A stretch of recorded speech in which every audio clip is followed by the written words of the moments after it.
Hi, this is Dr. Yang. This video is for healthcare professionals who are told that their hospital has run out of face shields and they're very worried for their own safety. So, what can you do? The goal is to empower yourself. If the hospital isn't buying the equipment, you can buy very simple materials from an arts and crafts store like Michael's and make this yourself. Essentially, it is an acetate sheet 9 by 12, a foam 1-inch foam cushion, and an elastic band. Everyone who's asking for them, you've worn them. You know that it's very easy to make. You look at it, you think, oh, I could make that. So that's what we're going to do. If we're going to wait for the factories, Ford, Toyota, Nike, to make them and deliver it, there's always a lead time. So what can you do today, right now? So let's say you're going, the number one thing you'll need is the graphics acetate. This is called Duralar.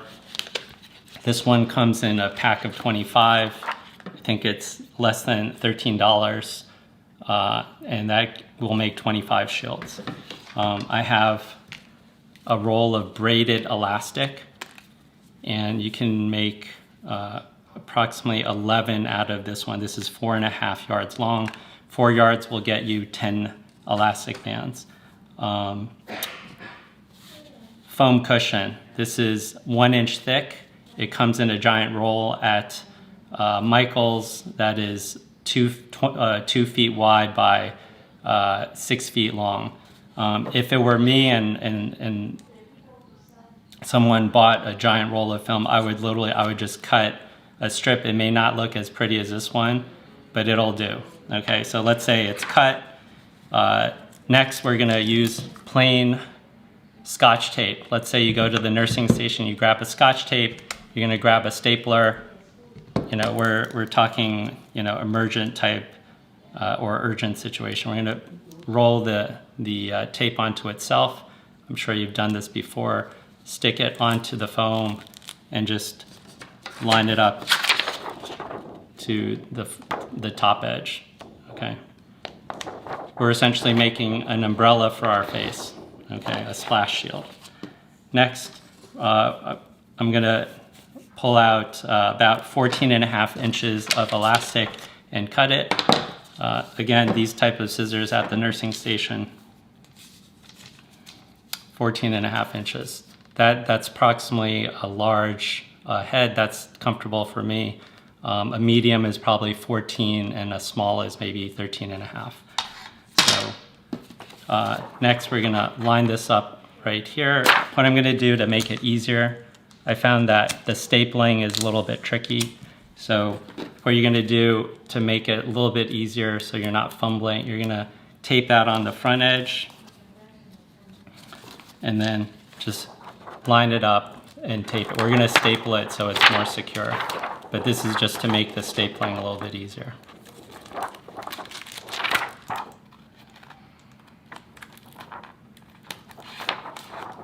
Okay, you're gonna tape that on. Let's say if you can't find a stapler, this might have to do, okay? But the stapler is much more secure. So we're just gonna place the tape here. I'm actually pulling off the foam so I can show you guys. So I've taped the elastic on the edge, and that's really just so you can line up the staple. Actually, I'm gonna use the stapler. You recognize this? So the staple is gonna go on the outside of the shield, and then the elastic is on the bottom, and the acetate is on top. I'm gonna put 2 staples.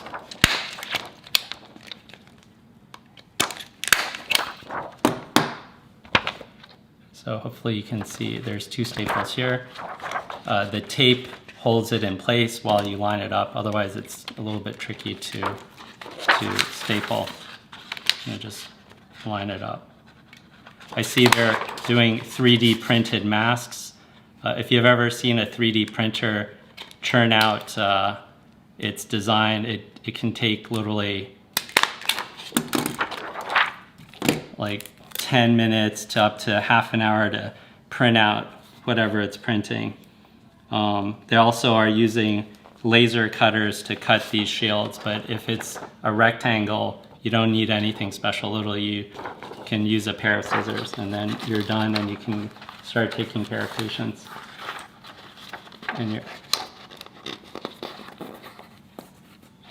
on your next shift, you can make a fresh one and discard it depending on how confident you are about buying these supplies from your local shops. But other little details is you can maybe round off the edges with your scissors so it looks more like the standard shield. When you're seeing patients with this shield, it looks pretty much like what you normally have. So they may not notice that it isn't the standard shield, and it'll protect your face from getting any mucus or body fluid or blood. The other reason for making it is if you have, let's say, an N95 mask, the two reasons why the masks become unusable is a direct spatter of blood or sputum or mucus directly on the shield, and it's visibly contaminated. That you should throw out. The other reason is over time the filtration ability of the mask gets clogged with maybe microscopic or visible droplets which you can't see but contains a little bit of mucus. Then over time it starts clogging the filter material of the N95, and it makes it very, very difficult for the user to breathe. And that would also be a reason for it's filtering well yet you can't breathe, and therefore you can't use it. Having a physical barrier like an umbrella will at least block that initial splash. At our hospital, the other thing they're doing is recommending that they use a procedural mask on top of their N95 in order to preserve the N95 so it can last longer. So one other thing I wanted to show, this is a way to make a procedural mask and maybe even save some of the other ones. So this is really instead of a splash shield or a face shield, this is your N95 shield. So what I have here is a piece of what it really is a cold pack sleeve. So at our office, we place a cold pack in and we give it to the patient. What I did is I modified this to become a makeshift face mask, and I call this design the Omega face shield, or the Omega face mask. So the reason is when it is folded up, if you look at it right here, it forms the Omega sign, okay? And the way it looks is like this, and then when you put it on, it covers the N95 mask. This is for use in surgery as a drape material. In this case, this is a cold pack cover, and it is waterproof. So this way, it doesn't soak through like a paper towel, and literally you can, if you have enough of these, you can discard them maybe between patients, or you have a morning shift, you throw this one out because it's not even a real mask, and then make a second one for the afternoon. So now we're going to make the Omega face mask. Okay, so the way that I designed it, I'm going to give you a measurement. So this is approximately 7.5 inches long and about 5 inches wide. Okay, to make it, you're going to fold it in half lightly, and then from here from the fold, you're gonna fold the front half to meet the middle, that slight middle fold, and then a second fold right here, okay? So this is the Omega face mask, okay? Once you do that, okay, this is the shape. You're gonna then fold this over to meet the middle. So you're gonna take this, then fold it over, and then take this other side and fold it over, okay? And then this kind of gives that Omega shape, okay? Next, we're gonna use a simple staple, again, using stationary supplies. And right where, I'm gonna block my face, right where the seam is, we're gonna place a staple from front where the seam is to back, okay? You want the sharp side of the staple facing the outside of your mask, okay? So you don't get scratched by the staple, okay? So I just placed the staple right here. I'm gonna finish the Omega fold right down the other side, okay, like this. We're gonna staple the open end with the staples coming in this way to the open end.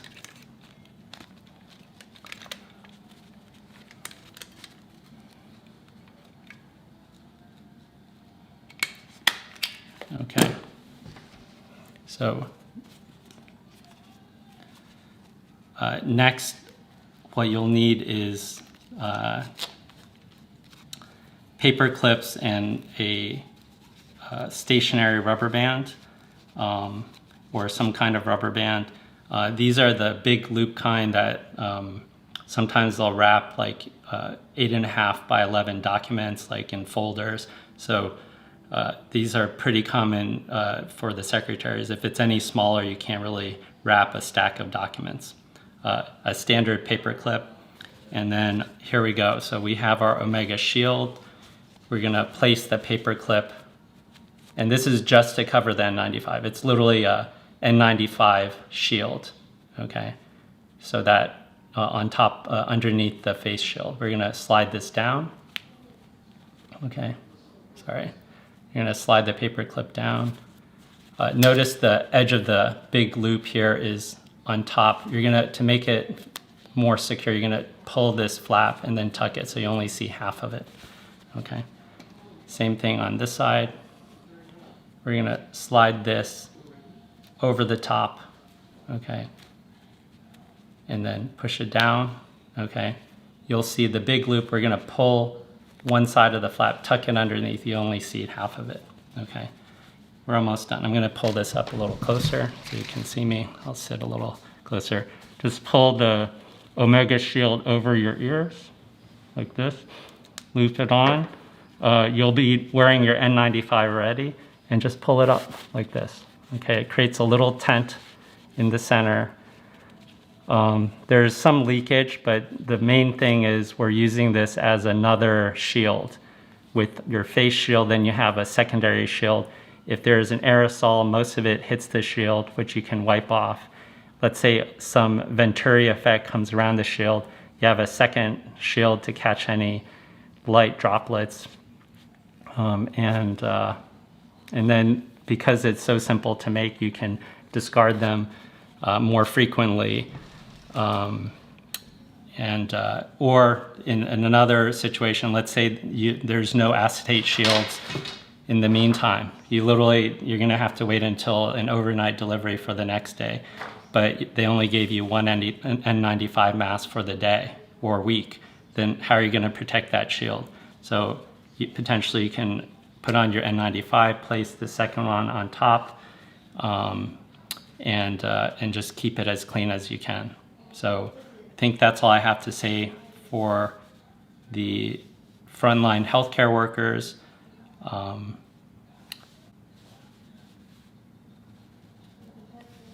I hope you guys can stay safe. We appreciate everything you're doing. I'm doing everything I can, just looking at the general problem and looking for whatever solutions I can do as quickly as I can. So far with these face shields, The first batch I made 48 out of a roll of 40-inch acetate that was, I think, 12 feet long, 48 of them. Then I made another 66 using these, and then I ran out of foam. So I had 2 more for demonstration purposes, and I've been working on the Omega mask. So my heart is with you guys, and wherever you are.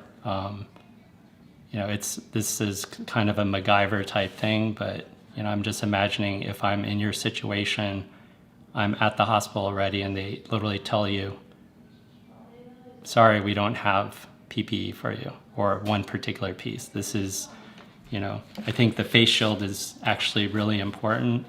N95s you can't make, so all we can do is conserve, but you know, if we can make that 95 last longer just with an umbrella on top of it, you know, this is low tech. You know, if you don't have time to make it, or your Michaels or your art supply store is not available, maybe you can ask your family member in a state where maybe it's not locked down yet, or they can deliver it and they can make it at home while they're just sheltering in, and then send it to it as quickly as possible. But as you can see, this is relatively easy.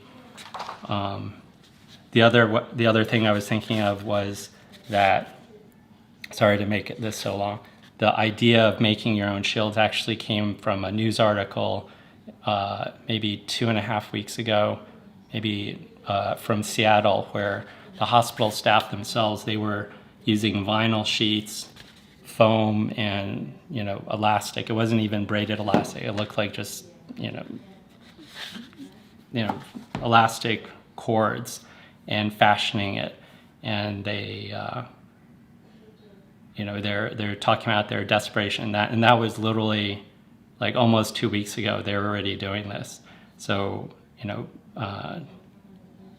that inspired me to try to do something, and you know, just use something where you know when the supply chain is completely overwhelmed, and everyone is drowning, and everyone is grabbing for the same stuff and just sitting there and waiting. You have to look for another solution. You have to think outside the box and think, okay, you have a face shield. What are the things that people are not looking for? Okay, so this may start becoming in more short supply once we start doing this. In other countries where they don't even have art supplies like this, they're using like a 2-liter Coke bottles, you know, and cutting off the bottom, and then, you know, opening it up and just using that, you know, that square piece in the middle as a face shield. You know, I hope it doesn't come to that, but you know, let's do what we can and be safe. That's it for this video. Sorry. Bye.